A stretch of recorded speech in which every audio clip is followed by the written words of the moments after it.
nongeye kugushimira wowe wakoze subscribe, like, share ndetse na comment hano kuri channel ya Salomo TV. Imana niguhe imigisha myinshi ituruka ku Uwiteka. Rero tubazaniye inkuru y'incamugongo, niko nayita inkuru y'akababaro, inkuru ikomeye cyane. Uyu yitwa Silas ibya Yesu ni ku murongo, niko benshi bamuzi aririmba indirimbo zo kuramya no guhimbaza Imana. Ari umukozi w'Imana, niko benshi tumwita cyangwa se tumufata muri sosiyete nyarwanda. Abarizwa mu itorero rya ADEPR Rwanda.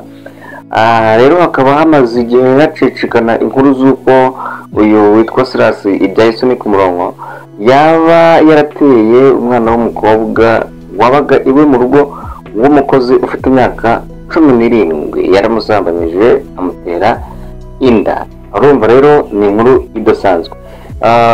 Ku itariki 19 Gicurasi uyu mwaka wa 2025 yatawe muri yombi ajyanwa kuri sitasiyo ya Nyamata cyangwa se Nyamata, aho afungiye kuri RIB yaho akurikiranweho icyo cyaha. Aracyabikurikiranweho icyo cyaha kugira ngo gishyikirizwe ubugenzacyaha cyaha nikimuhama ahanishwe igihano kibigomba.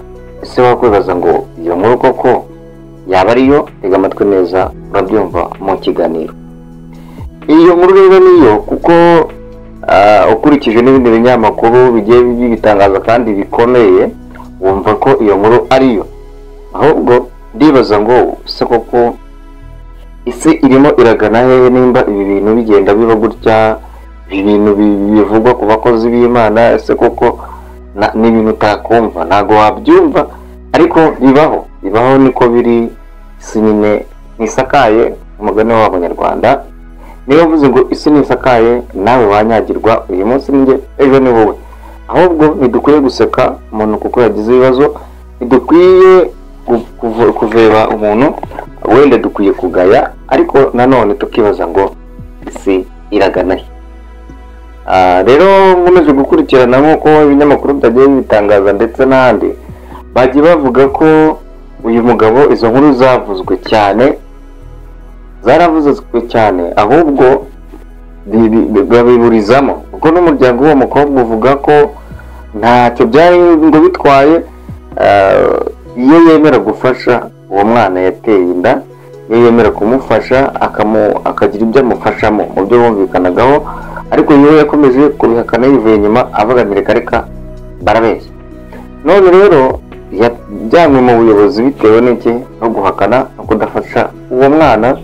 Niyo makuru ugiye mfite. Jendi Salomo nakinanira Imana, aha ni kuri Salomo TV. Ndagushimira cyane abakoze subscribe, amakuru agiye agezweho araza akugereraho igihe ku gihe.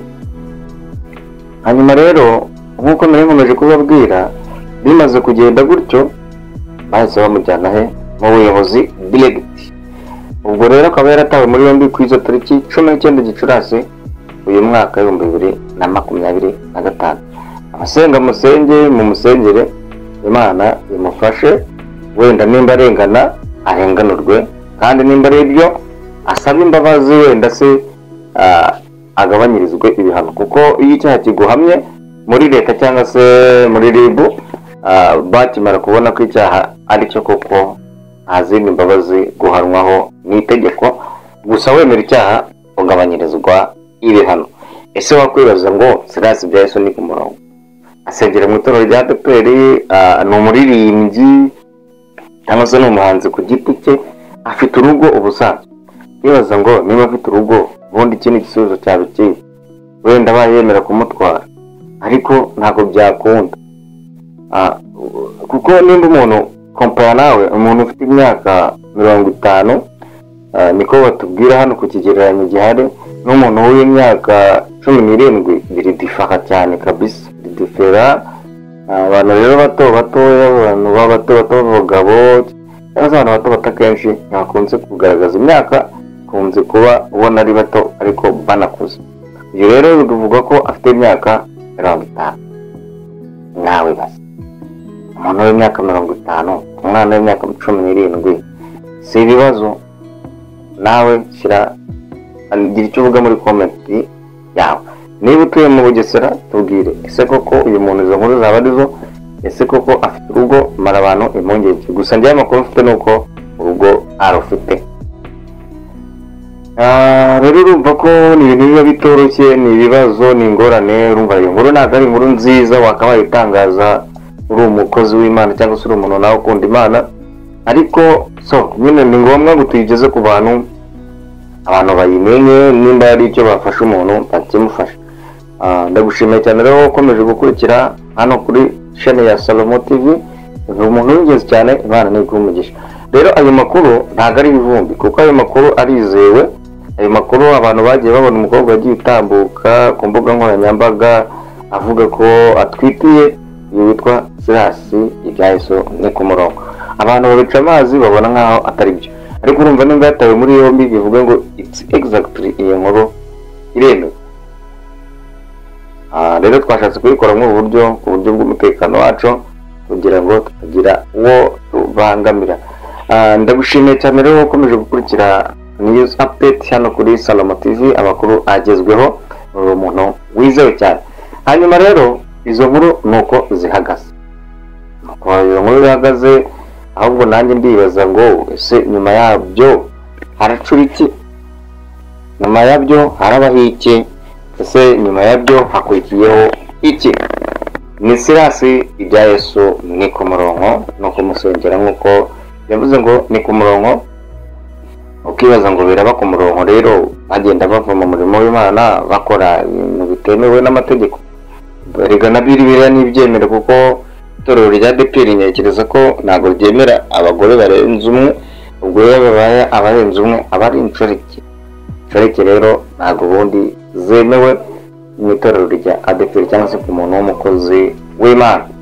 Hanyuma rero nyebura abantu mvuga ni nyaboneka, abantu mukorera Imana, abantu tuvuga Imana, dukwiye kugira uko twitwara, dukwiye kugira uko mwitwara muri sosiyete ndetse no mu mico no mu myifatire isanzwe nk'uko leta y'u Rwanda ibivuga. Ubundi umuntu wese akwiye kwihesha agaciro, uko utihesha agaciro cyangwa se utakihaye ntawakaguha. Rero ndabashimiye cyane mukomeje gukurikira Salomo TV. Imana ikomeze kubaha imigisha. Ciao ciao.